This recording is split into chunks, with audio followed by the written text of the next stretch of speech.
ಚಿಕ್ಕಮಗಳೂರು ಜಿಲ್ಲೆಯಲ್ಲಿ ದತ್ತಮಾಲಾಧಾರಣೆ ಸಂಭ್ರಮದಿಂದ ನಡೆಯಿತು. ದತ್ತಪೀಠ ಸೇವಾ ಸಮಿತಿ ಕರ್ನಾಟಕದ ವತಿಯಿಂದ ಈ ಬಾರಿ ದತ್ತಮಾಲಾ ಅಭಿಯಾನಕ್ಕೆ ಚಾಲನೆ ನೀಡಲಾಗಿದೆ. ಪ್ರತಿ ವರ್ಷ ಶ್ರೀರಾಮ ಸೇನೆಯಿಂದ ನಡೆಯುತ್ತಿದ್ದ ಈ ದತ್ತಮಾಲಾ ಅಭಿಯಾನವನ್ನು ಈ ಬಾರಿ ವಿಶ್ವ ಹಿಂದೂ ಪರಿಷತ್ ಮತ್ತು ಬಜರಂಗದಳ ಸಂಯುಕ್ತವಾಗಿ ಆಯೋಜಿಸಿದ್ದು, ಶ್ರೀರಾಮ ಸೇನೆಯೂ ಸಹ ಭಾಗಿಯಾಗಿ ಸಹಕರಿಸುತ್ತಿದೆ.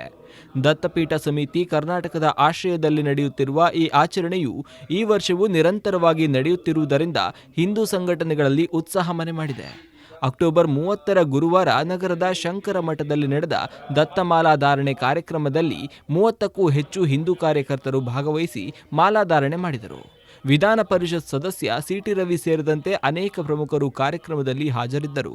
ಮುಂದಿನ ನವೆಂಬರ್ 2ರಂದು ಚಿಕ್ಕಮಗಳೂರು ತಾಲೂಕಿನ ವಿವಾದಿತ ದತ್ತಪೀಠದಲ್ಲಿ ನಡೆಯಲಿರುವ ದತ್ತಮಾಲಾ ಅಭಿಯಾನದಲ್ಲಿ ಮಾಲಾಧಾರಿಗಳು ಹೋಮ ಹವನದಲ್ಲಿ ಪಾಲ್ಗೊಂಡು ದತ್ತಪಾದುಕೆಯ ದರ್ಶನ ಪಡೆಯಲಿದ್ದಾರೆ.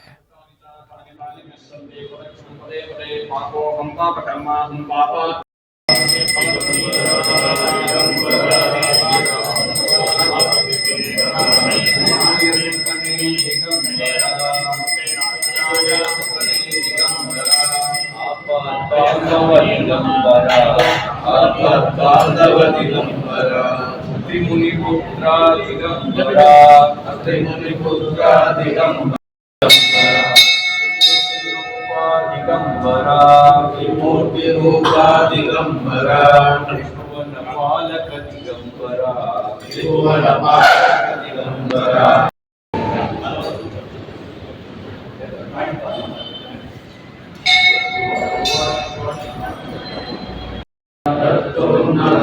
Digambara Shripada Vallabh Digambara Shripada Vallabh Digambara Trimurti rupee Digambara Trimurti rupee Digambara